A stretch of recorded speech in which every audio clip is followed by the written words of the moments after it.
ఓం శ్రీ కాలభైరవస్వామినే నమః. అందరికీ నమస్కారం. మన ఛానల్కు స్వాగతం. ఈరోజు మనం కాలానికి అధిపతి, భక్తుల పాలిన రక్షకుడు, సాక్షాత్తు ఆ పరమశివుడి యొక్క తీవ్ర స్వరూపమైన శ్రీ కాలభైరవస్వామి యొక్క విశేషాల గురించి కొన్ని తెలుసుకుందాము. భైరవ అంటేనే భయాన్ని పోగొట్టేవాడు అని అర్థం. ఎవరైతే కాలభైరవ స్వామిని మనస్ఫూర్తిగా శరణు వేడుకుంటారో వారి జీవితంలో కష్టాలు, శత్రుబాధలు, రాహుకేతు దోషాలు క్షణాల్లో తొలగిపోతాయి. మరి అంతటి శక్తివంతమైనటువంటి కాలభైరవుడి గురించిన అద్భుతమైన నిజాలను ఈ వీడియోలో చూద్దాం. వీడియోను ఎక్కడా స్కిప్ చేయకుండా చివరి వరకు చూడండి. శివుని అవతారమే శ్రీ కాలభైరవ స్వామి, కాలానికి అధిపతి. పురాణాల ప్రకారం బ్రహ్మదేవుడి యొక్క అహంకారాన్ని అణచడానికి పరమశివుడు తన భ్రకటి అంటే కనుబొమ్మల నుండి కాలభైరవ స్వామిని సృష్టించాడు. కాలభైరవ స్వామి కాలానికి అధిపతి అంటే గడిచిన కాలము, నడుస్తున్నటువంటి కాలము, రాబోయే కాలము అన్నీ ఆ స్వామి యొక్క అధీనంలోనే ఉంటాయి. అందుకే ఆయన్ని కాలభైరవుడు అని పిలుస్తారు. కాశీ క్షేత్రపాలకుడు, పవిత్ర కాశీ నగరానికి కాలభైరవ స్వామియే రక్షకుడు. కాశీ విశ్వనాథుడిని దర్శించుకున్నా సరే కాలభైరవుడిని దర్శనం చేసుకోకపోతే ఆ యాత్ర సంపూర్ణం కాదు.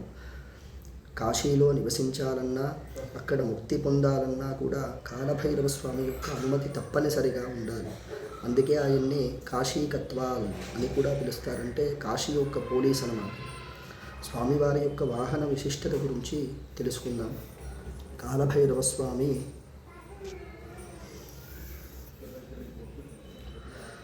వాహనం కుక్క, శ్వానం అని పిలుస్తారు. కుక్క విశ్వాసానికి ప్రతీక. మన పురాణాల ప్రకారం కుక్కను వేదాల స్వరూపంగా కూడా భావిస్తారు. కాలభైరవ స్వామిని ప్రసన్నం చేసుకోవాలంటే నల్ల కుక్కలకి ఆహారం పెట్టడం అత్యంత శ్రేష్టమైనటువంటి పరిహారంగా చెప్తారు. మీ జాతకంలో రాహు, కేతువు లేదా శని దోషాలు ఉండి తీవ్ర ఇబ్బందులు పడుతూ ఉంటే కనుక కాలభైరవాష్టకాన్ని పఠించండి. మన దేవాలయంలో జరిగేటటువంటి అష్టమి, కాలభైరవ అష్టమి రోజు కూష్మాండ దీపారాధన, అమావాస్య రోజు జరిగేటటువంటి కూష్మాండ దీపారాధన ఆచరించండి. దీర్ఘకాలిక వ్యాధులు, అపమృత్యు భయాలు, చేతబడి, నరదృష్టి వంటి నెగిటివ్ ఎనర్జీ ఉన్నటువంటి ఎటువంటి దోషాలు ఉన్నప్పటికీ కూడా స్వామివారి యొక్క నామస్మరణ చేత అన్నీ కూడా తొలగిపోతాయి. కాలభైరవ స్వామిని పూజించడానికి అత్యంత పవిత్రమైనటువంటి రోజు కాలభైరవ అష్టమి. అష్టమి తిథి అమావాస్య. స్వామివారికి విశేషమైనటువంటి అభిషేకం చేయించడం ద్వారా కానీ, వడమాల సమర్పించడం చేత కానీ, స్వామివారి యొక్క కాలభైరవాష్టకాన్ని పఠించడం చేత కానీ అనుకున్నటువంటి పనులను కూడా దిగ్విజయంగా పూర్తవుతాయి. కాలం ఎవరి కోసం ఆగదు, కానీ ఆ కాలాన్ని శాసించే శక్తి ఒక్క కాలభైరవ స్వామికి మాత్రమే ఉంది. మీరు కూడా విముక్తి పొందాలంటే ఈ రోజు నుండి ఓం భైరవాయ నమః అనేటటువంటి మంత్రాన్ని స్మరించడం ప్రారంభించండి. ఈ సమాచారం మీకు నచ్చినట్లయితే వెంటనే ఈ వీడియోను లైక్ చేయండి. మీ స్నేహితులకి, కుటుంబ సభ్యులకి షేర్ చేయండి.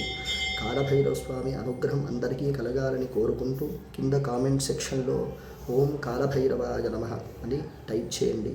మరిన్ని ఇలాంటి ఆధ్యాత్మిక విశేషాల కోసం మన ఛానల్ను ఇప్పుడే సబ్స్క్రైబ్ చేసుకోండి. ధన్యవాదాలు. హర హర మహాదేవ్.